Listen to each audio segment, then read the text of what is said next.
വുഡിയോ മാരിമിയുടെ 11ാമത്തെ episode തുടങ്ങുന്ന സമയത്ത് വോച്ചുവിന്റെ അടുത്തായിട്ട് സത്യങ്ങളൊക്കെ തുറന്നു പറയുവാനായിട്ട് സെക്കൻഡ് വൈഫും തയ്യാറാക്കുന്നു. സെക്കൻഡ് വൈഫ് ഇപ്പോൾ താമസിക്കുന്ന വീട്ടില് അവളുടെ മകന് ഏറ്റവും ഫേവറേറ്റ് ആയിട്ടുള്ള ഒരു ടോയ് ഉണ്ട്. ആ ഒരു ടോയ്ക്കകത്താണ് ഞാനും തെളിവുകളൊക്കെ വെച്ചിട്ടുള്ളത്. കൂടാതെ നീയും എത്രയും വേഗം എന്റെ മകനെ ജെജു ഐലൻഡിൽ താമസിക്കുന്ന എന്റെ ഒരു അകന്ന ബന്ധുവുണ്ട്, അയാളുടെ അടുത്തായിട്ട് ആക്കണമെന്നും അവള് പറയുന്നു. അത്രയും പറഞ്ഞ് സെക്കൻഡ് വൈഫ് പോകുവാനായിട്ട് തുടങ്ങുമ്പോഴത്തേക്കുമായിരുന്നു വോച്ചും ഒരു കാര്യം ശ്രദ്ധിച്ചിട്ടുണ്ടായിരുന്നത്. അതായത് വണ്ടി ഇടിച്ച അബോധാവസ്ഥയിലായിരുന്നു വോച്ചു കിടന്നിട്ടുണ്ടായിരുന്നെങ്കിൽ പോലും ആ ഒരു സമയത്ത് അവനെ ചെക്ക് ചെയ്യുവാനായിട്ട് വന്നിട്ടുണ്ടായിരുന്ന ആ ഒരു വണ്ടി ഓടിച്ച ആളുടെ ഒരു ടാറ്റു ഒക്കെ അവനും ശ്രദ്ധിച്ചിട്ടുണ്ടായിരുന്നു. ഇപ്പോൾ സെക്കൻഡ് വൈഫ് തിരിഞ്ഞപ്പോഴത്തേക്കുമാണ് അതേ ടാറ്റു സെക്കൻഡ് വൈഫിന്റെ ദേഹത്ത് ഉണ്ടെന്നുള്ള കാര്യം അവനും മനസ്സിലാക്കുന്നത്. സോ സെക്കൻഡ് വൈഫ് തന്നെ ആയിരുന്നു അന്ന് ആ ഒരു അപകടമൊക്കെ ഉണ്ടാക്കിയതെന്നുള്ളൊരു സംശയം അവന്റെ ഉള്ളിലും കിടക്കുന്നു. പക്ഷെ അവന് പെട്ടെന്ന് ഒരു അസ്വസ്ഥതയൊക്കെ തോന്നിയിട്ടുണ്ടായിരുന്നത് കൊണ്ട് തന്നെ സെക്കൻഡ് വൈഫിന്റെ അടുത്തായിട്ട് ആ ഒരു ചോദ്യം ചോദിക്കുവാനായിട്ട് അവന് സാധിക്കുന്നില്ല. വൂജും ഇപ്പോൾ നടന്നു വരുന്ന വഴിയിൽ വീണു പോകുമ്പോഴത്തേക്കും മെറിയും ഓടിയെത്തിയിട്ട് അവനെയും ഹെൽപ്പ് ചെയ്യുന്നു. ഇപ്പോൾ വൂജോവും മെറിയും ഒന്നിച്ചിരിക്കുകയാണ്. അങ്ങനെയിരിക്കെ വൂജോവും കുട്ടിക്കാലത്ത് നടന്ന തന്റെ അപകടവുമായി ബന്ധപ്പെട്ട് തനിക്കിപ്പോൾ സെക്കൻഡ് വൈഫിനെ സംശയം തോന്നുന്നു എന്നൊക്കെ മെറിയോടും പറയുന്നു. അപ്പോഴാണ് മെറി ഓഫീസിൽ നടന്ന മറ്റൊരു കാര്യത്തെക്കുറിച്ച് വൂജുവിനെയും അറിയിക്കുന്നത്. അതായത് സെക്കൻഡ് വൈഫിനെ കണ്ടിട്ടുണ്ടായിരുന്ന ഓയും തനിക്ക് അവളെ എവിടെയോ കണ്ട് പരിചയമുണ്ടെന്നൊക്കെ പറഞ്ഞിട്ടുണ്ടായിരുന്നു. പിന്നീട് ഓർത്തെടുത്തതിന് ശേഷം 25 വർഷങ്ങൾക്ക് മുമ്പ് ഇതേ കമ്പനിയിൽ തന്നെ ആയിരുന്നു അവൾ വർക്ക് ചെയ്തിട്ടുണ്ടായിരുന്നെന്നുള്ള ഒരു കാര്യമൊക്കെ ഓയും അറിയിച്ചു. ഇപ്പോൾ ആ ഒരു കാര്യങ്ങളാണ് വൂജുവിന്റെ അടുത്തായിട്ട് അവളും പറയുന്നത്. സോ അങ്ങനെ കുറെ കാലങ്ങൾക്ക് മുമ്പായിട്ട് സെക്കൻഡ് വൈഫ് കമ്പനിയിൽ വർക്ക് ചെയ്ത സമയത്തായിരിക്കും അങ്കിളും സെക്കൻഡ് വൈഫും തമ്മിൽ പരിചയപ്പെട്ടിട്ടുണ്ടാവുക എന്ന് അവളും പറയുന്നു. ഇപ്പോൾ പ്രസന്റ് സീൻസ് ഒക്കെ കാണിക്കുകയാണ്. അതായത് നിലവിലുള്ള തെളിവുകളെല്ലാം തന്നെ ശേഖരിച്ചതിന് ശേഷം അങ്കിളും പോകുവാനായിട്ട് തുടങ്ങുമ്പോഴത്തേക്കും അങ്കിളുടെ മുമ്പിലായിട്ട് വൂചുവും വരുന്നു. കൂടാതെ തന്റെ പേരൻസ് മരിക്കുവാനായിട്ട് കാരണക്കാരനായിട്ടുണ്ടായിരുന്നത് നീ ആയിരുന്നു എന്ന് ഒരു സംശയത്തോടു കൂടി തന്നെ അങ്കിളുടെ അടുത്തായിട്ട് വൂചുവും ചോദിക്കുകയാണ്.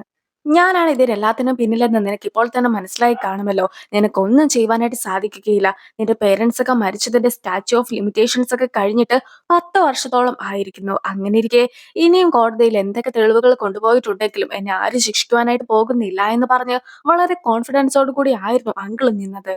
അങ്കിളും സെക്കൻഡ് വൈഫും നേരത്തെ കമ്പനിയിലായിരുന്നു വർക്ക് ചെയ്തിട്ടുണ്ടായിരുന്നതെന്ന് പറഞ്ഞല്ലോ. ആ ഒരു സമയത്ത് ഇവർ തമ്മിൽ റിലേഷനിലാണെന്നുള്ള കാര്യം എല്ലാം തന്നെ വൂജുവിന്റെ അച്ഛൻ മനസ്സിലാക്കി കഴിഞ്ഞിട്ടുണ്ടായിരുന്നു. വൂജുവിന്റെ അച്ഛനും അതിനെക്കുറിച്ച് അങ്കിളിന്റെ അടുത്തായിട്ടും ചോദിച്ചു. ഞാൻ ഇപ്പോൾ തന്നെ അച്ഛന്റെ അടുത്ത് എല്ലാ സത്യങ്ങളും പറയുവാനായിട്ട് പോവുകയാണ്. നീ എന്റെ പെങ്ങളെ എത്രയോ വേഗം ഡിവോഴ്സ് ചെയ്യണം. കൂടാതെ നിനക്ക് ഞങ്ങൾ പണമായിട്ട് ഒന്നും തന്നെ തരുവാനായിട്ട് പോകുന്നില്ല. ഇതൊന്നും കൂടാതെ ഈ ഒരു കമ്പനിയിൽ നിന്നും തന്നെ നീ രാജിവെച്ച് പോകണമെന്ന് വൂജുവിന്റെ അച്ഛനും അങ്കിളുടെ അടുത്തായിട്ട് പറയുന്നു. നിങ്ങളുടെ സഹോദരിക്ക് ഞാനില്ലാതെ ജീവിക്കുവാനായിട്ട് സാധിക്കുകയില്ല.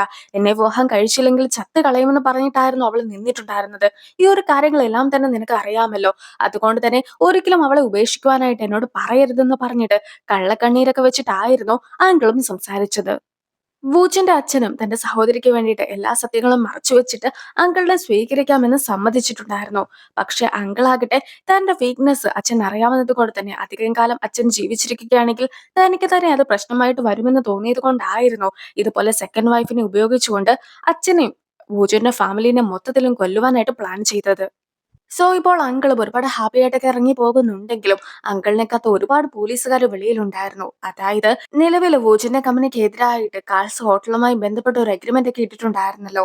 അതിന്റെ ഭാഗമായിട്ട് ഡേവിഡ് എന്ന ഒരാളും ഉണ്ടായിരുന്നു. പക്ഷെ ആ ഒരു ഡേവിഡിനെ ഗാംബ്ലിംഗ് ഒക്കെ ചെയ്യുന്നതിനിടയ്ക്ക് പോലീസ് പിടികൂടുകയുണ്ടായി. ഈ ഒരു സമയത്ത് ഈ അങ്കിൾ ചെയ്ത എല്ലാ കാര്യങ്ങളും എക്സ്പോസ് ചെയ്യുന്ന രീതിക്കുള്ള രേഖകൾ ഡേവിഡിന്റെ കയ്യിൽ നിന്നും പോലീസിന് ലഭിച്ചു. ആ ഒരു കാരണമൊക്കെ പറഞ്ഞുകൊണ്ടാണ് ഇപ്പോൾ കമ്പനിക്കെതിരായി പ്രവർത്തിച്ചതിന്റെ പേരിൽ അങ്കിളിനെ അറസ്റ്റ് ചെയ്യുന്നത്. അങ്കിളിനെ കൊണ്ടുപോകുന്ന സമയത്താണ് എന്റെ പേരൻസിനെ കൊല്ലുന്നതുമായി ബന്ധപ്പെട്ടുള്ള ഒരു ഗൂഢാലോചനയുടെ പേരിൽ കൂടി അങ്കിളിനെ അറസ്റ്റ് ചെയ്യണമെന്നുള്ള ഒരു കാര്യം മൂച്ചുവും പറയുന്നത്. നിലവിൽ സ്റ്റാച്യു ഓഫ് ലിമിറ്റേഷൻസ് എല്ലാം തന്നെ തീർന്നു പോയതാണല്ലോ. പക്ഷെ ഈ ഒരു സംഭവം നടക്കുന്നത് 2009-ലായിരുന്നു. വൂജിന്റെ പേരൻസ് മരിച്ചിട്ടുണ്ടായിരുന്നെങ്കിൽ പോലും യഥാർത്ഥത്തിൽ ആ ഒരു അപകടം നടക്കുന്നതുമായി ബന്ധപ്പെട്ട ഒരു CCTV ഫുട്ടേജ് ഒക്കെ ഉണ്ടായിരുന്നു. ആ ഫുട്ടേജ് 2009-ലാണ് പോലീസ് നശിപ്പിച്ചിട്ടുണ്ടായിരുന്നത്. സോ തെളിവുകളുടെ അഭാവം കൊണ്ട് തന്നെ ഈ ഒരു കേസൊക്കെ നിലനിൽക്കുകയില്ല എന്ന് പറഞ്ഞുകൊണ്ട് പോലീസ് അങ്കിളിന്റെ അടുത്ത് സംസാരിക്കുമ്പോഴത്തേക്കും അങ്കിളും പോലീസിന് ആവശ്യത്തിലേറെ കൈക്കൂലി കൊടുത്തിട്ടുണ്ടായിരുന്നു. ഇതിന്റെ വിഷ്വൽസ് എല്ലാം തന്നെ വൂജുവിന്റെ കയ്യിലും ഉണ്ടായിരുന്നു. വൂജുവും അത് പോലീസിനെ കാണിക്കുന്നു. അതായത് നേരത്തെ ഓങ്സോം ഡാഷ് ക്യാമിലെ ദൃശ്യങ്ങളെല്ലാം തന്നെ വൂജിനെ ഏൽപ്പിച്ചിട്ടുണ്ടായിരുന്നല്ലോ. അതിന്റെ ഇടയിലുണ്ടായിരുന്ന ഒരു ദൃശ്യമായിരുന്നു ഇത്. അതവർക്ക് തെളിവായിട്ട് ഉപയോഗിക്കുവാനായിട്ടും സാധിക്കും. 2009 നടന്ന കാര്യമായതുകൊണ്ട് തന്നെ അതിന്റെ സ്റ്റാച്യു ഓഫ് ലിമിറ്റേഷൻസ് കഴിയാത്തത് കൊണ്ട് തന്നെ പോലീസ് ആ ഒരു കാരണം കൂടി പറഞ്ഞ് അങ്കിളിനെ അറസ്റ്റ് ചെയ്യുന്നു. നിലവിൽ അങ്കിളും സെക്കൻഡ് വൈഫിന്റെ കയ്യിൽ നിന്നും എടുത്തിട്ടുണ്ടായിരുന്ന തെളിവുകളെല്ലാം തന്നെ ഇപ്പോൾ പോലീസും കൊണ്ടുപോവുകയാണ്. കുറെ നാളുകൾക്ക് ശേഷം കോടതി വിധി വരുന്നു. കോടതി വിധിയിലാകട്ടെ അങ്കിള് ചെയ്ത ഓരോരോ കുറ്റകൃത്യങ്ങളെ കുറിച്ചും അവർ പറയുന്നുണ്ടായിരുന്നു. അതായത് കമ്പനിയുമായി ബന്ധപ്പെട്ട് ഒരുപാട് ഫ്രോഡ് രേഖകളൊക്കെ ഉണ്ടാക്കുകയും കമ്പനിയുടെ തന്നെ ഇമേജ് കളയുന്ന രീതിക്കുള്ള ഓരോരോ കാര്യങ്ങൾ ചെയ്തതും, അതുപോലെ തന്നെ കോവിനെ അപായപ്പെടുത്തുവാനായിട്ട് കോയ്ക്ക് ഡ്രിങ്ക്സിൽ ഉറക്ക ഗുളികയൊക്കെ കലർത്തി കൊടുക്കുകയും ആ ഒരു ഉറക്ക ഗുളികയൊക്കെ കഴിച്ചിട്ടുണ്ടായിരുന്ന കോയ്ക്ക് വാഹനാപകടം ഉണ്ടാവുകയും അതുപോലെ തന്നെ നമ്മുടെ മുത്തശ്ശിക്ക് മെഡിസിൻ ഒക്കെ മാറ്റി കൊടുത്തിട്ട് മുത്തശ്ശിനെയും ഹോസ്പിറ്റലിലാക്കുകയും പിന്നീട് ഹോസ്പിറ്റലിൽ ഉണ്ടായിരുന്ന മുത്തശ്ശിനെ കൊല്ലുവാനായിട്ട് ശ്രമിക്കുകയും ഏറ്റവും ഒടുവിലായിട്ട് വൂച്ചിന്റെ പേരൻസിന് അപകടം ഉണ്ടാക്കുന്ന രീതിക്കുള്ള എല്ലാ പ്ലാനുകളും ഉണ്ടാക്കിയതിനു ശേഷം അവരെ അപകടത്തിലൊക്കെ ആക്കിയിട്ട് അതിന്റെ തെളിവുകളെല്ലാം തന്നെ നശിപ്പിക്കുവാനായിട്ട് പ്രോസിക്യൂട്ടർക്ക് പണം നൽകുകയും ചെയ്തതിന്റെ പേരിലെല്ലാം തന്നെ ഇപ്പോൾ അങ്കിളിനെയും ശിക്ഷിക്കുകയാണ്. അങ്ങനെ അങ്കിളിന് കിട്ടുന്നതാകട്ടെ വധശിക്ഷയാണ്. അത് കേട്ട് അങ്കിളും ഒരുപാട് ദേഷ്യപ്പെടുന്നു. ഇപ്പോൾ ആന്റീനെ കാണിക്കുമ്പോഴത്തേക്കും ആന്റി സ്വന്തം അമ്മയുടെ ഒപ്പമായിരുന്നു ഉണ്ടായിരുന്നത്. അതായത് ഒരിക്കൽ കൂടി അങ്കിളിനെ കാണുവാനായിട്ടുള്ള ആ ഒരു ആഗ്രഹം ഒന്നും തന്നെ ആന്റിയുടെ ഉള്ളിൽ ഉണ്ടായിരുന്നില്ല. കൂടാതെ എപ്പോഴൊക്കെ അമ്മേനെ കുറ്റം പറഞ്ഞിട്ടുണ്ടായിരുന്നോ അതെല്ലാം തന്നെ തനിക്ക് പറ്റിയ തെറ്റുകളായിരുന്നു എന്ന് ഇപ്പോൾ ആന്റിയും സമ്മതിച്ചു കഴിഞ്ഞിരിക്കുന്നു. കൂടാതെ അമ്മ എത്രയും വേഗം കണ്ണു തുറക്കണമെന്ന ആഗ്രഹമാണ് ആന്റിക്കും ഉള്ളത്. വൂജും ഇപ്പോൾ തന്റെ അച്ഛനെയും അമ്മേനെയും അടക്കിയ സ്ഥലത്ത് അവരെ കാണുവാനായിട്ട് എത്തിയിരിക്കുന്നു. പേരൻസ് അവന്റെ അടുത്ത് വന്നിട്ട് അവനോട് ഇനിയെങ്കിലും ഹാപ്പി ആയിട്ട് ജീവിക്കണമെന്നും എല്ലാ ഭാരങ്ങളും മനസ്സിൽ നിന്ന് ഒഴിവാക്കണമെന്നും പറഞ്ഞിട്ടുള്ളതായിട്ട് അവനും ഓർക്കുകയാണ്. കൂടാതെ ഇപ്പോൾ മെറിയും തന്നെ പരിചയപ്പെടുത്തി കൊടുക്കുകയാണ് പേരൻസിന്. ഞാൻ എപ്പോഴും വൂജുവിന്റെ ഒപ്പം തന്നെ ഉണ്ടായിരിക്കും. അവനെ ഹാപ്പി ആക്കുവാനായിട്ട് ഞാൻ മാക്സിമം ശ്രമിക്കുന്നതായിരിക്കുമെന്ന് പേരൻസിന്റെ അടുത്തായിട്ട് മെറിയും വാക്കുകൊടുക്കുന്നു. അടുത്തതായിട്ട് സെക്രട്ടറിനെ കാണുവാനായിട്ട് വൂജുവും മറിയും കൂടി എത്തിയിരിക്കുകയാണ്. സെക്രട്ടറിയോട് മാപ്പ് പറഞ്ഞതിന് ശേഷം ഞങ്ങൾ മാരീഡ് കപ്പിളൊന്നുമല്ല. ഞാനും എക്സും തമ്മിൽ ഡിവോഴ്സ് ചെയ്യുവാനായിട്ട് തീരുമാനിച്ചതിന് ശേഷമായിരുന്നു ഞാൻ ഈ ഒരു അപ്പാർട്ട്മെന്റ് ഒക്കെ വിജയിച്ചു എന്ന കാര്യം മനസ്സിലാക്കിയിട്ടുണ്ടായിരുന്നത്. എക്സിനെ വിളിച്ചിട്ട് കിട്ടാതെ ആയപ്പോഴത്തേക്കും ഈ ഒരു പ്രൈസ് ഒക്കെ നഷ്ടപ്പെടുത്തരുതെന്ന് വിചാരിച്ചിട്ടുണ്ടായിരുന്ന ഞാനും എന്റെ ഹസ്ബൻഡിന്റെ അതേ പേരുള്ള വൂജുവിനെ കൂട്ടു വിളിച്ചിട്ട് ഇങ്ങനെ ഞങ്ങൾ ഭാര്യ ഭർത്താക്കന്മാരാണെന്ന് പറഞ്ഞ് നിങ്ങളുടെ മുമ്പിൽ വരികയുണ്ടായി. ഞങ്ങൾ ചെയ്തത് തെറ്റാണെന്ന് അംഗീകരിക്കുന്നു എന്ന് മേറി പറയുമ്പോഴത്തേക്കും നിങ്ങളുടെ കമ്പനിക്കുണ്ടായ നഷ്ടങ്ങളെല്ലാം തന്നെ ഞാനും പരിഹരിക്കുവാനായിട്ട് തയ്യാറാണെന്ന് വൂജുവും പറയുന്നു. എന്തായാലും സെക്രട്ടറിയുടെ അടുത്ത് സത്യങ്ങളെല്ലാം തന്നെ തുറന്നു പറഞ്ഞു കഴിഞ്ഞപ്പോഴത്തേക്കുമാണ് വൂജുവും മെറിയും ഹാപ്പി ആയത്. കൂടാതെ മെറിയും താമസിക്കുവാനായിട്ട് മറ്റൊരിടം കണ്ടെത്തിയെന്ന് അറിയിക്കുന്നു. എങ്ങനെ മെറിയുടെയും വൂജുവിന്റെയും അടുത്ത് പ്രതികാരം ചെയ്യണമെന്ന ഒരു തീരുമാനത്തോടെ ആയിരുന്നു എക്സും ഉണ്ടായിരുന്നത്. എക്സും അതിനുവേണ്ടി തനിക്ക് ഒരുപാട് എനർജി വേണമെന്നൊക്കെ പറഞ്ഞിട്ട് ഒരു സൈക്കിളുമായിട്ട് വലിയൊരു കുന്നും മലയൊക്കെ കയറുവാനായിട്ട് പോവുകയാണ്. അങ്ങനെ ഏറ്റവും ഒടുവിലായിട്ട് അതിന്റെ ടോപ്പിലൊക്കെ എത്തിയിട്ട് വ്യൂ ഒക്കെ നോക്കി നിൽക്കുന്ന അവനും താൻ ഒരുപാട് കമ്പനിയിലേക്ക് ജോലിക്ക് വേണ്ടി അപേക്ഷിച്ചിട്ടുണ്ടായിരുന്നെങ്കിൽ പോലും ഇതുവരെയായിട്ടും ഒരു കമ്പനിയും തന്നെ സെലക്ട് ചെയ്തില്ലല്ലോ എന്നൊക്കെ ഓർക്കുന്നു. അത് കൂടാതെ ഫോൺ എടുത്ത് ചെക്ക് ചെയ്യുന്ന സമയത്തായിരുന്നു ഇതുപോലെ വൂജുവിന്റെ കമ്പനിക്ക് നേരായിട്ട് വന്നിട്ടുണ്ടായിരുന്ന അലിഗേഷൻസ് എല്ലാം തന്നെ തെറ്റാണെന്ന് തെളിഞ്ഞിരിക്കുന്നു എന്ന കാര്യം അവനും മനസ്സിലാക്കുന്നത്. നിലവില് വൂച്ചന്റെ ലൈഫ് തന്നെ ഇല്ലാതായെന്നായിരുന്നു എക്സ് വിചാരിച്ചിട്ടുണ്ടായിരുന്നെങ്കിൽ പോലും ഇതുപോലെ പ്രശ്നങ്ങളെല്ലാം തന്നെ മാറിയത് കൊണ്ട് താനായിട്ട് ഇനിയും പ്രശ്നം ഉണ്ടാകുമെന്ന രീതിക്കാണ് എക്സും നിൽക്കുന്നത്. മുത്തശ്ശിയും ഇപ്പോൾ കുറെ നാളുകൾക്ക് ശേഷം കണ്ണു തുറന്നിരിക്കുന്നു. സോ എല്ലാവരും ഒരുപാട് ഹാപ്പി ആയിരുന്നു. മെറീനെ വിളിച്ച് മുത്തശ്ശി കണ്ണു തുറന്ന കാര്യം എല്ലാം തന്നെ ബൂജു അറിയിക്കുന്നു. അങ്ങനെ ഇരിക്കെ ആന്റിയും ബൂജുവിനോട് സംസാരിക്കുവാനായിട്ട് ഇരിക്കുകയാണ്. എന്റെ ഹസ്ബൻഡ് ആയിരിക്കും എല്ലാത്തിനും പിന്നിലെന്ന് ഞാൻ ഒരിക്കലും വിചാരിച്ചിട്ടുണ്ടായിരുന്നില്ല. എന്തായാലും സത്യങ്ങളൊക്കെ തന്നെ തെളിഞ്ഞല്ലോ. അയാളും എത്രത്തോളം പണം നമ്മുടെ കമ്പനിയിൽ നിന്നും അടിച്ചു മാറ്റിയിട്ടുണ്ടോ അതെല്ലാം തന്നെ ഞാൻ എങ്ങനെയെങ്കിലും തിരിച്ചു തരുന്നതായിരിക്കും. കുട്ടിക്കാലത്ത് നീ ഒറ്റപ്പെട്ട സമയത്ത് ഞാനെങ്കിലും നിന്റെ കൂടെ നിൽക്കണമായിരുന്നു. പക്ഷെ ഒരിക്കൽ പോലും ഞാൻ നിന്റെ കൂടെ നിന്നിട്ടുണ്ടായിരുന്നില്ല. എന്റെ സഹോദരനും വൈഫും മരിക്കുവാനുള്ള കാരണക്കാരൻ നീയാണെന്നായിരുന്നു ഞാൻ കരുതിയത്. അതുകൊണ്ട് മാത്രമായിരുന്നു നിന്നെ ഞാൻ പലപ്പോഴായിട്ട് അവോയ്ഡ് ചെയ്തിട്ടുണ്ടായിരുന്നത്. പക്ഷെ എന്റെ ഭാഗത്തു നിന്നുമുണ്ടായ ആ ഒരു തെറ്റുകളെല്ലാം തന്നെ നീ ഓർക്കണം. എന്റെ ഹസ്ബൻഡ് ചെയ്ത തെറ്റുകൾക്കെല്ലാം തന്നെ ഞാനും നിന്നോട് ക്ഷമ ചോദിക്കുന്നുവെന്ന് ആന്റി പറയുമ്പോഴത്തേക്കും എനിക്ക് ഫാമിലി എന്ന് പറയുവാൻ ആരും ഇല്ലാത്തത് കൊണ്ട് തന്നെ ആന്റി എന്റെ ഒപ്പം തന്നെ ഉണ്ടായിരിക്കണമെന്ന് വൂജുവും പറയുന്നു. അതൊക്കെ കേൾക്കുമ്പോഴത്തേക്കും ആന്റിക്കും ഒരുപാട് വിഷമം തോന്നുകയാണ്. ആന്റിയും പൊട്ടിക്കരയുന്നു. ഹാൻ നിലവിലൊരു ഹൗസ് വാമിംഗ് വെച്ചിരിക്കുകയാണ്. അതുകൊണ്ട് തന്നെ എല്ലാവരെയും ഇൻവൈറ്റ് ചെയ്തിട്ടുണ്ട്. ഇപ്പോളാകട്ടെ ടീമിലെ ആൾക്കാരും ഹൗസ് വാമിങ്ങിന് ആവശ്യമായിട്ടുള്ള വീട്ടിലെ സാധനങ്ങളൊക്കെ മേടിക്കുവാനായിട്ട് സൂപ്പർ മാർക്കറ്റിലും എത്തുന്നു. എല്ലാവരും കൂടി ഒന്നിച്ചിരിക്കുന്ന സമയത്ത് ഡ്രിങ്ക്സ് ഒക്കെ കുടിക്കുവാനായിട്ട് ആവശ്യമുള്ള ഡ്രിങ്ക്സ് മെറി മേടിച്ചോണ്ട് വരാമെന്ന് സമ്മതിച്ചിട്ടുണ്ട് എന്ന് ചായയും പറയുകയാണ്. സോ അതൊഴികെയുള്ള സാധനങ്ങളൊക്കെ മേടിക്കുവാനായിട്ടായിരുന്നു ബാക്കിയുള്ളവർ എത്തിയിട്ടുണ്ടായിരുന്നത്. അതേസമയം മെറിയും വൂജുവും ഒന്നിച്ചായിരുന്നു ഷോപ്പിങ്ങിന് എത്തിയതും. ഇവർക്കേറിയ അതേ സൂപ്പർ മാർക്കറ്റിൽ തന്നെയാണ് അവരും ഉള്ളത്. ഹാൻ ഒറ്റയ്ക്ക് താമസിക്കുന്നത് കൊണ്ട് തന്നെ അധികം ഫുഡൊന്നും അവൻ ഉണ്ടാക്കുകയില്ലായിരിക്കുമെന്ന് പറഞ്ഞ് അവന് കഴിക്കുവാനായിട്ട് ഒരുപാട് ഫ്രൂട്ട്സ് ഒക്കെ വൂജുവും എടുത്തു വെക്കുന്നു. അതേസമയം ഇത്രയേറെ ഫ്രൂട്ട്സ് അവൻ ഒറ്റയ്ക്ക് കഴിച്ചു തീർക്കുവാനായിട്ട് സാധിക്കുകയില്ല എന്ന് പറഞ്ഞിട്ട് മെറിയും അധികം മേടിക്കാതിരിക്കുവാനായിട്ട് ശ്രദ്ധിക്കുന്നുണ്ട്. പിന്നീട് സൂപ്പർ മാർക്കറ്റിൽ വെച്ചിട്ട് ബാക്കിയുള്ള ടീം അംഗങ്ങളെ കണ്ട് കഴിയുമ്പോഴത്തേക്കും അവർ രണ്ടുപേരും കൂടി ഒളിച്ചൊക്കെ നിൽക്കുകയാണ്. ഇപ്പോൾ എല്ലാവരും കൂടി ഒന്നിച്ച് ഹാന്റെ പാർട്ടി നടക്കുന്ന സ്ഥലത്തും എത്തിയിരിക്കുന്നു. ചായും ആകെ മൂഡ് ഓഫ് ആയിട്ട് ഇരിക്കുന്നത് കണ്ടിട്ടുണ്ടായിരുന്ന ആൾക്കാരും ഒരു ഗെയിമൊക്കെ കളിക്കാമെന്ന് തീരുമാനിക്കുകയാണ്. അതായത് ബോട്ടിലൊക്കെ കറക്കിയിട്ട് ആരുടെ നേർക്കാണോ ബോട്ടിൽ വരിക അയാളുടെ അടുത്ത് ഇവർക്കൊരു ചോദ്യം ചോദിക്കാം. ആ ഒരു ചോദ്യം ഉറപ്പായിട്ടും ഒരു യെസ് ഓർ നോ ക്വസ്റ്റ്യൻ ആയിരിക്കും. സോ യെസ് ആണോ നോ ആണോ എന്ന് അവർ പറയേണ്ടതായിട്ടുമുണ്ട്. ഈ ഒരു സമയത്ത് ആദ്യം കറക്കി അത് ചായയുടെ അടുത്തായിട്ട് വരുമ്പോഴത്തേക്കും നീ ഈ അടുത്ത് പോയ ബ്ലൈൻഡ് ഡേറ്റ് ഒക്കെ കാരണമാണോ ഇപ്പോൾ സ്ട്രെസ്ഡ് ആയിട്ട് ഇരിക്കുന്നതെന്നുള്ള ഒരു ചോദ്യം ചായയുടെ അടുത്തായിട്ട് ചോദിക്കുമ്പോഴത്തേക്കും ചായയും അല്ല എന്ന മറുപടി കൊടുക്കുന്നു. അടുത്തതായിട്ട് വീണ്ടും ബോട്ടിൽ കറക്കി വരുമ്പോഴത്തേക്കും ഈ ഒരു ബോട്ടിൽ വരുന്നത് വൂജുവിന്റെ നേർക്കാണ്. അങ്ങനെ ഇരിക്കെ ചായയും വൂജുവിന് ഗേൾ ഫ്രണ്ട് ഉണ്ടോ എന്നൊരു ചോദ്യം ചോദിക്കുമ്പോഴത്തേക്കും വൂജുവും ഉണ്ടെന്ന് മറുപടി കൊടുക്കുന്നു. അടുത്തതായിട്ട് ബോട്ടിൽ കറങ്ങി വരുന്നത് മെറിയുടെ നേർക്കാണ്. സോ മെറിയുടെ അടുത്തായിട്ട് വൂജുവും അവൾക്ക് ബോയ് ഫ്രണ്ട് ഉണ്ടോ എന്ന് ചോദിക്കുന്നു. അവൾ ഉണ്ടെന്ന് പറയുമെന്ന് വൂജു പ്രതീക്ഷിക്കുന്നുണ്ടെങ്കിൽ പോലും അതിനൊരു മറുപടി കൊടുക്കാതെ അതിന് പകരമായിട്ട് ഡ്രിങ്ക്സ് കുടിക്കുവാനായിട്ട് തയ്യാറാവുകയായിരുന്നു അവളും. വീണ്ടും മെറിയുടെ നേർക്ക് തന്നെ ബോട്ടിൽ കറങ്ങി വരുന്നു. അങ്ങനെ ഇരിക്കെ മെറിയുടെ ഫ്രണ്ടും അവൾ ബ്ലൈൻഡ് ഡേറ്റിന് വല്ലതും പോയിട്ടുണ്ടായിരുന്നോ എന്ന് ചോദിക്കുന്നുണ്ടെങ്കിലും മെറി അതിനും മറുപടി കൊടുക്കാതെ ഡ്രിങ്ക്സ് കുടിക്കുന്നു. വീണ്ടും ബോട്ടിലൊക്കെ ഇറങ്ങി മെറിയുടെ നേർക്കായിട്ട് വരുമ്പോഴത്തേക്കും ഈ കഴിഞ്ഞ ഒരാഴ്ചക്കുള്ളിൽ നീയും ലാസ്റ്റ് ആയിട്ട് കിസ് ചെയ്തിട്ടുണ്ടായിരുന്നു എന്നൊരു ചോദ്യം ചോദിക്കുന്നുണ്ടെങ്കിലും വീണ്ടും മെറി ഉത്തരം പറയാതെ ഡ്രിങ്ക്സ് കുടിക്കുകയാണ്. ഡ്രിങ്ക്സ് കൂടി എല്ലാം തന്നെ കഴിഞ്ഞതിന് ശേഷം ഇപ്പോൾ മെറിയും വൂജുവിന്റെ അടുത്തായിട്ട് ചെല്ലുമ്പോഴത്തേക്കും വൂജുവിനും ഒരുപാട് പരാതികൾ പറയുവാനായിട്ടുണ്ടായിരുന്നു. അതായത് ഇവർ ഡേറ്റ് ചെയ്യുകയാണെങ്കിൽ പോലും ആ ഒരു കാര്യം ടീമിലെ ആൾക്കാരോട് മറച്ചു വെക്കുകയാണെങ്കിൽ നീ ഇനി ബ്ലൈൻഡ് ഡേറ്റിന് വരെ പോകുമോ എന്ന രീതിക്ക് അവൻ ചോദിക്കുമ്പോഴത്തേക്കും ഇതുവരെയായിട്ടും തന്റെ കൂടെ വർക്ക് ചെയ്യുന്ന ഫ്രണ്ടിന്റെ അടുത്ത് താൻ സത്യങ്ങൾ ഒന്നും തന്നെ പറഞ്ഞിട്ടില്ല എന്നും അതുകൊണ്ട് മാത്രമായിരുന്നു ബോയ് ഫ്രണ്ട് ഉണ്ടെന്നുള്ള കാര്യമൊക്കെ മറച്ചു വെക്കേണ്ടതായിട്ട് വന്നിട്ടുണ്ടായിരുന്നു എന്നും മെറിയും പറയുന്നു. എന്തൊക്കെ പറഞ്ഞാലും എല്ലാവരുടെയും അടുത്ത് ഞാൻ നിന്റെ ബോയ് ഫ്രണ്ട് ആണെന്നൊക്കെ പറയുകയായിരുന്നെങ്കിൽ എന്ന് വോച്ച് പറയുമ്പോഴത്തേക്കും ഇത്രയും ക്യൂട്ടായിട്ടുള്ള നിന്നെ ഞാൻ ബോയ് ഫ്രണ്ട് ആണെന്നൊക്കെ പറയുമ്പോഴത്തേക്കും എല്ലാവരും തന്നെ ഞെട്ടിപ്പോകുന്നതായിരിക്കുമെന്ന് പറഞ്ഞ് അങ്ങനെ സംസാരിച്ചൊക്കെ നിൽക്കുകയായിരുന്നു അവരും. പക്ഷേ ടീമിലെ എല്ലാവരും കൂടി ഒന്നിച്ച് ഇവർ ഒളിച്ച് സംസാരിക്കുന്നത് കേൾക്കുന്നു. കൂടാതെ നിങ്ങൾ എത്രയൊക്കെ ഇതൊക്കെ ഒളിപ്പിച്ചു വെക്കുവാനായിട്ട് ശ്രമിച്ചിട്ടുണ്ടായിരുന്നെങ്കിലും ഞങ്ങളെല്ലാം തന്നെ കണ്ടിട്ടുണ്ടായിരുന്നു എന്നാണ് ടീമിലെ ആൾക്കാരും പറയുന്നത്. അതായത് മെറിയും വൂച്ചുവും ടീമിലെ അംഗങ്ങളെ കാണുന്നതിന് മുമ്പായിട്ട് തന്നെ ടീമിലെ അംഗങ്ങൾ സൂപ്പർ മാർക്കറ്റിൽ വെച്ചിട്ട് അവരെ കണ്ടിട്ടുണ്ടായിരുന്നു. എന്തായാലും മെറിയുടെ കൂടെ ഉണ്ടായിരുന്ന ഫ്രണ്ട് ഇപ്പോൾ മാത്രമാണ് സത്യങ്ങൾ അറിഞ്ഞത്. സോ എന്നോടെങ്കിലും നേരത്തെ തന്നെ ഇതൊക്കെ പറയാൻ മേലായിരുന്നോ എന്ന രീതിക്ക് അവളും ചോദിക്കുന്നു. അതേസമയം ഞാനാണ് എല്ലാ കാര്യങ്ങളും ആദ്യം അറിഞ്ഞതെന്ന് പറഞ്ഞുകൊണ്ട് ഹാനും നടന്ന കാര്യങ്ങളെക്കുറിച്ച് പറയുകയാണ്. അതായത് വോജുവും മെറിയും സ്ഥിരമായിട്ട് സ്റ്റെപ്പിന്റെ അവിടെയൊക്കെ നിന്നിട്ട് ഹഗ് ചെയ്യുകയും കിസ് ചെയ്യുകയൊക്കെ ചെയ്യാറുണ്ടായിരുന്നല്ലോ. ഒരു തവണ കോളിൽ സംസാരിച്ചുകൊണ്ട് വന്ന സമയത്തായിരുന്നു ഹാനും ഇവരെ ഒന്നിച്ചൊക്കെ കണ്ടിട്ടുണ്ടായിരുന്നത്. ആ ഒരു സമയം തൊട്ടേ തനിക്കെല്ലാം അറിയാമായിരുന്നു എന്ന് ഹാനും പറയുന്നു. അപ്പോൾ കഴിഞ്ഞ തവണ ചായ കണ്ടു എന്ന് പറഞ്ഞിട്ടുണ്ടായിരുന്ന ആ ഒരു കപ്പിൾ നിങ്ങളായിരുന്നു എന്നൊരു ചോദ്യമൊക്കെ അവർ ചോദിക്കുമ്പോഴത്തേക്കും അതും അവർക്ക് അംഗീകരിച്ചു കൊടുക്കേണ്ടതായിട്ട് വരികയാണ്. കൂടാതെ അവരുടെ സ്റ്റോറിനെ കുറിച്ച് പറയുവാനായിട്ട് ടീമിലെ ആൾക്കാരും നിർബന്ധിക്കുന്നു. സോ ഇപ്പോൾ അവരും കുട്ടിക്കാലത്തെ കണ്ടിട്ടുണ്ടായിരുന്ന ആ ഒരു കാര്യങ്ങളെ കുറിച്ച് കൂടി ടീമിലെ ആൾക്കാരുമായിട്ട് ഡിസ്കസ് ചെയ്യുകയാണ്. സോ എല്ലാവരും തന്നെ ഇവരുടെ റിലേഷൻഷിപ്പിൽ ഒരുപാട് ഹാപ്പി ആയിരുന്നു.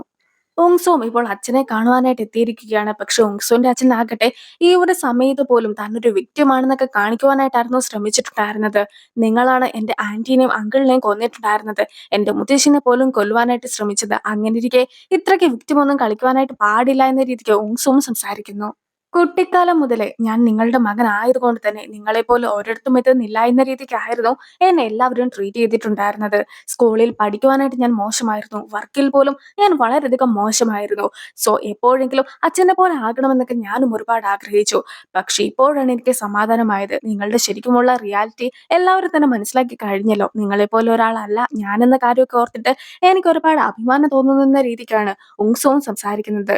ഞാനും എന്റെ അമ്മയും നിങ്ങളോട് ഒരിക്കലും ക്ഷമിക്കുവാനായിട്ട് പോകുന്നില്ല. നിങ്ങൾ മരിച്ചുവെന്ന് അറിഞ്ഞിട്ടുണ്ടെങ്കിൽ പോലും നിങ്ങളെ കാണുവാനായിട്ട് ഞാൻ കൂട്ടാക്കുകയില്ല എന്നൊക്കെ പറഞ്ഞുകൊണ്ട് ഉങ്സുവും അവിടെ നിന്നും ഇറങ്ങി പോരുകയാണ്. ഉങ്സോ ഒറ്റയ്ക്കായിരുന്നില്ല. ഉങ്സിന്റെ അമ്മ കൂടി ആ ഒരു വണ്ടിയിലുണ്ടായിരുന്നു. അങ്ങനെയിരിക്കെ അവരും പിന്നീട് മൂഡ് ഓഫ് ഒക്കെ മാറ്റുവാനായിട്ട് ഫുഡ് കഴിക്കുവാനായിട്ട് പോകുന്നു. ഇപ്പോൾ ബ്യൂട്ടി സ്റ്റോറിനെതിരായിട്ട് വലിയൊരു പ്രശ്നമൊക്കെ ഉണ്ടായിരിക്കുകയാണ്. അതായത് അവർ ഒരുപാട് കടകളൊക്കെ നിർമ്മിച്ചിട്ടുണ്ടല്ലോ. അതെല്ലാം തന്നെ അനധികൃതമായിട്ടായിരുന്നുവെന്നും അതിൽ മേയർക്ക് പങ്കുണ്ടായിരുന്നുവെന്നും അതുപോലെ തന്നെ ഏറ്റവും ലേറ്റസ്റ്റ് ആയിട്ട് അവർ അപ്പാർട്ട്മെന്റ് ഒക്കെ പണിത സമയത്ത് മേയറിന് ഒരു അപ്പാർട്ട്മെന്റ് കൊടുക്കാമെന്ന് വാഗ്ദാനം നൽകിയത് കൊണ്ടായിരുന്നു മേയർ എല്ലാ അഴിമതിക്കും കൂടെ നിന്നിട്ടുണ്ടായിരുന്നതെന്നുമുള്ള രീതിക്കുള്ള എല്ലാ കാര്യങ്ങളും ഇപ്പോൾ മീഡിയ വഴി പുറത്തു വരികയാണ്. സോ സിഒയുടെ അച്ഛനും ഇപ്പോൾ ഈ ഒരു കാര്യങ്ങളൊക്കെ ലീക്കായതിനെ തുടർന്ന് സിഒയിനെ ഒരുപാട് ഉപദ്രവിക്കുന്നു. അതുകൂടാതെ സെക്രട്ടറിനെ വിളിച്ചു വരുത്തിയിട്ട് ഈ ഒരു പ്രശ്നങ്ങളെല്ലാം തന്നെ സെക്രട്ടറി തന്നെ സോൾവ് ചെയ്യണമെന്നാണ് സിഒയുടെ അച്ഛൻ പറയുന്നതും. ഇപ്പോൾ ഒരു ഓർഫനേജിലെ കുട്ടികളെയൊക്കെ ചെക്കപ്പ് ചെയ്യുക എന്ന ഉദ്ദേശത്തോടു കൂടി തന്നെ ചിൻകിങ്ങും അവരുടെ കൂടെ ഉണ്ടായിരുന്ന കുറേയധികം ഡോക്ടേഴ്സും ഒരു ഓർഫനേജിലേക്ക് എത്തുകയാണ്. അതേ ഓർഫനേജിലേക്ക് കുറച്ചു നേരം കഴിയുമ്പോഴത്തേക്കും സെക്രട്ടറിയും എത്തുന്നു. സെക്രട്ടറി ആ ഒരു ഓർഫനേജിലായിരുന്നു താമസിച്ചിട്ടൊക്കെ ഉണ്ടായിരുന്നത്. അതുകൊണ്ട് തന്നെ അവിടുത്തെ സിസ്റ്ററിന്റെ ബർത്ത്ഡേക്ക് എല്ലാം തന്നെ അവനും ഒരുപാട് ഫ്ലവേഴ്സ് കൊണ്ടുവന്ന് കൊടുക്കും. ഈ ഒരു തവണയും ഫ്ലവേഴ്സ് ഒക്കെ കിട്ടുന്ന സിസ്റ്ററും തന്റെ ബർത്ത്ഡേക്ക് ആകാറായോ എന്ന് അവനോടായിട്ടും ചോദിക്കുന്നു. സെക്രട്ടറി ഇപ്പോൾ വളരെ നല്ല രീതിക്ക് ജീവിക്കുന്നതിൽ സിസ്റ്ററിന് ഒരുപാട് സന്തോഷമുണ്ടായിരുന്നു. സെക്രട്ടറിയും താൻ കുറച്ചു കാലത്തേക്ക് ഇവിടേക്ക് വരികയില്ല എന്നും അതുകൊണ്ട് തന്നെ അഡ്വാൻസ് ആയിട്ട് ഫ്ലവേഴ്സ് ഒക്കെ നൽകിയതാണെന്നും സിസ്റ്ററിനോട് പറയുന്നു. പക്ഷേ സിസ്റ്ററിനും അവനിങ്ങനെ ബിസി ആയിട്ട് ജീവിക്കുന്നതിനേക്കാളും വിവാഹമൊക്കെ കഴിഞ്ഞിട്ട് കുട്ടികളൊക്കെ ആയിട്ട് ഒരു ഫാമിലിയായി ജീവിക്കുന്നത് കാണുവാനായിട്ടായിരുന്നു ആഗ്രഹം. അങ്ങനെ ഇരിക്കെ ഡോക്ടേഴ്സ് ഒക്കെ പോകുവാനായിട്ട് തുടങ്ങുന്ന അതേ സമയത്ത് തന്നെ ആയിരുന്നു സെക്രട്ടറിയും അവിടെ നിന്നും ഇറങ്ങിയിട്ടുണ്ടായിരുന്നത്. സോ ചിൻകുങ്ങും സെക്രട്ടറിനെ കാണുന്നു. ഇപ്പോൾ സെക്രട്ടറിയും ചിൻകുങ്ങും ഒന്നിച്ച് ഫുഡൊക്കെ കഴിച്ചിരിക്കുന്ന സമയത്ത് താനും അതേ ഓർഫനേജിൽ തന്നെ ആയിരുന്നു വളർന്നിട്ടുണ്ടായിരുന്നെന്നുള്ള കാര്യം സെക്രട്ടറിയും ചിൻകിങ്ങിനോട് തുറന്നു പറയുകയാണ്. സെക്രട്ടറി കുട്ടിക്കാലത്ത് നടന്ന മറ്റൊരു സംഭവത്തെക്കുറിച്ച് കൂടി ഇപ്പോൾ പറയുകയാണ്.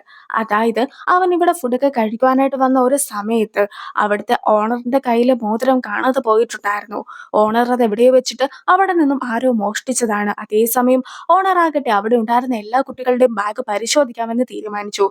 ഈ ഒരു സമയത്ത് മോതിരം എടുത്തോണ്ട് പോയിട്ടുണ്ടായിരുന്ന കുട്ടിയാകട്ടെ അത് നിലത്തേക്ക് ഉപേക്ഷിച്ചു. പക്ഷെ അത് കിടന്നിട്ടുണ്ടായിരുന്നത് എന്റെ കാലിന്റെ അടുത്തായിരുന്നു. അതുകൊണ്ട് തന്നെ ഞാനായിരിക്കും അത് മോഷ്ടിച്ചതെന്ന് അവർ സംശയിച്ചു. ഈ ഒരു സമയത്ത് എന്റെ പിന്നിലുണ്ടായിരുന്ന മറ്റൊരു കുട്ടി ഞാനൊരു ഓർഫനേജിൽ നിന്നുമാണ് വരുന്നതെന്നും അതുകൊണ്ട് തന്നെ ഞാനാണ് മോഷ്ടിച്ചതെന്നും തറപ്പിച്ചു പറഞ്ഞു. അതുകൊണ്ടൊക്കെ ആയിരുന്നു എന്നെ എല്ലാവരും തന്നെ മോഷ്ടാവെന്ന് വിളിച്ചിട്ടുണ്ടായിരുന്നതും. സോ അങ്ങനെ ഞാൻ ഓർഫനേജിൽ ജീവിക്കുന്നത് കൊണ്ടാണ് എന്നെ എല്ലാവരും കുറ്റപ്പെടുത്തുന്നതെന്നൊക്കെ മനസ്സിലാക്കിയതിന് ശേഷം ഞാനും ആ ഒരു ഓർഫനേജ് ഒക്കെ വിട്ടു. അതിനുശേഷമാകട്ടെ ഏത് കുട്ടിയായിരുന്നു ആ ഒരു മോതിരം മോഷ്ടിച്ചിട്ടുണ്ടായിരുന്നത് അവന്റെ വീട്ടിലേക്ക് ഞാൻ താമസം മാറ്റി. അവരായിരുന്നു എന്റെ കാര്യങ്ങളെല്ലാം തന്നെ നോക്കിയത്. അവന് വേണ്ടി എനിക്ക് എക്സാംസ് എഴുതേണ്ടതായിട്ട് വന്നു. അവന്റെ ലൈഫിലെ എല്ലാ കാര്യങ്ങൾക്കും വേണ്ടിയിട്ട് ഞാൻ എന്റെ ലൈഫ് തന്നെ കൊടുക്കേണ്ടതായിട്ട് വന്നു. എനിക്ക് നല്ലൊരു ലൈഫ് തരാമെന്ന് വാഗ്ദാനം പറഞ്ഞത് കൊണ്ടായിരുന്നു ഞാനും എല്ലാ കുറ്റവും ഏറ്റെടുത്തിട്ട് അവരുടെ കൂടെ നിന്നിട്ടുണ്ടായിരുന്നത്. പക്ഷെ അതുകൊണ്ട് തന്നെ അവനെ സപ്പോർട്ട് ചെയ്ത കാരണം കൊണ്ട് തന്നെ എനിക്ക് പണിഷ്മെന്റുകളും കിട്ടിക്കൊണ്ടിരുന്നു. സോ ഇപ്പോൾ പണ്ട് നടന്ന ആ ഒരു സംഭവത്തിന് എല്ലാത്തിനും കാരണമായിട്ടുണ്ടായിരുന്നത് സിഒ ആണെന്നുള്ള കാര്യം ഇപ്പോൾ സെക്രട്ടറിയും തുറന്നു പറഞ്ഞു കഴിഞ്ഞിരിക്കുകയാണ്. ഇനിയെങ്കിലും നല്ലൊരു ലൈഫൊക്കെ തന്റെ ആഗ്രഹപ്രകാരം ജീവിക്കണമെന്നാണ് താൻ ആഗ്രഹിക്കുന്നതെന്ന് സെക്രട്ടറിയും പറയുന്നു. ജെൻകിങ്ങും അവൻ അങ്ങനെ ഒരു തീരുമാനമൊക്കെ എടുത്തതിൽ ഒരുപാട് സന്തോഷവതിയായിരുന്നു. നേരത്തെ ജെനി പറഞ്ഞത് പ്രകാരം ഉണ്ടായിരുന്ന ജോലിയൊക്കെ കളഞ്ഞിട്ടിരിക്കുകയാണല്ലോ മെറിയുടെ എക്സ്. അങ്ങനെ ഇരിക്കെ ഇപ്പോൾ ഇന്റർവ്യൂസ് ഒക്കെ അവൻ കൂടുന്നുണ്ടെങ്കിൽ പോലും ഒരു ഇന്റർവ്യൂവിന് പോലും പാസ്സാക്കുവാനായിട്ട് അവന് സാധിക്കുന്നില്ല. മെറി മേടിച്ചു കൊടുത്തിട്ടുണ്ടായിരുന്ന ഡ്രസ്സും ഷൂസും ടൈയും ഒക്കെ ഇട്ടിട്ടാണ് അവൻ ഇന്റർവ്യൂസ് ഒക്കെ കൂടിയിട്ടുണ്ടായിരുന്നെങ്കിൽ പോലും പണ്ട് എല്ലാ ഇന്റർവ്യൂസും അറ്റൻഡ് ചെയ്ത് വിജയിച്ചിട്ടുണ്ടായിരുന്ന അവന് ഇപ്പോൾ മെറി കൂടെ ഇല്ലാത്തത് കൊണ്ടായിരിക്കാം തന്റെ ഇന്റർവ്യൂസിനൊന്നും തന്നെ തനിക്ക് നല്ല രീതിക്ക് പെർഫോം ചെയ്യുവാനായിട്ട് സാധിക്കാത്തതെന്ന് അവനും വിചാരിക്കുന്നു. ഒരുപാട് മദ്യപിച്ചിട്ടുണ്ടായിരുന്ന അവനും നേരെ വന്ന് എത്തുന്നത് മെറിയുടെ അപ്പാർട്ട്മെന്റിന് മുമ്പിലാണ്. അങ്ങനെയിരിക്കെ അപ്പാർട്ട്മെന്റിലെ ലൈറ്റ് ഒക്കെ കണ്ടിട്ടുണ്ടായിരുന്ന അവനും മെറീനെ കാണാമല്ലോ എന്ന പ്രതീക്ഷയോടുകൂടി അപ്പാർട്ട്മെന്റിന്റെ മുമ്പിലായിട്ട് എത്തുന്നു. ഈ ഒരു സമയത്ത് മെറിയും വൂചുവും കൂടി ചേർന്നിട്ട് അപ്പാർട്ട്മെന്റിലുള്ള സാധനങ്ങളെല്ലാം തന്നെ പാക്ക് ചെയ്ത് മാറ്റി വെക്കുകയായിരുന്നു. മെറിയും ഇവിടെ നിന്നും പോയിട്ടുണ്ടെങ്കിൽ മെറിയുടെ അനിയത്തിയുടെ കൂടെ താമസിക്കാമെന്നൊരു പ്ലാനൊക്കെ വൂച്ചുവിനോട് പറയുമ്പോഴത്തേക്കും വൂച്ചു ആകട്ടെ താൻ താമസിക്കുന്നിടത്ത് ഇഷ്ടം പോലെ ഇടം ഉണ്ട് എന്ന രീതിക്ക് അവളോടും സംസാരിക്കുന്നു. സോ അവരങ്ങനെ ഹാപ്പി ആയിട്ടൊക്കെ ഇരിക്കുന്നത് കാണുമ്പോഴത്തേക്കും എക്സിന് ഒരുപാട് ദേഷ്യം തോന്നുകയാണ്. രാവിലെ മെറിയൻ താമസിച്ചാണ് എണീറ്റ് വരുന്നത്. ഈ ഒരു സമയത്ത് വൂജുവും അവൾക്ക് വേണ്ടി ഫുഡ് ഉണ്ടാക്കി കൊടുക്കുന്നു. അതൊക്കെ അവൾക്ക് ഒരുപാട് ഇഷ്ടപ്പെടുമ്പോഴത്തേക്കും വൂജുവും ജീവിതകാലം മുഴുവൻ ഇതുപോലെ അവൾക്ക് വേണ്ടി ഫുഡ് ഉണ്ടാക്കി കൊടുക്കുവാനായിട്ട് താൻ തയ്യാറാണെന്നും പറയുകയാണ്.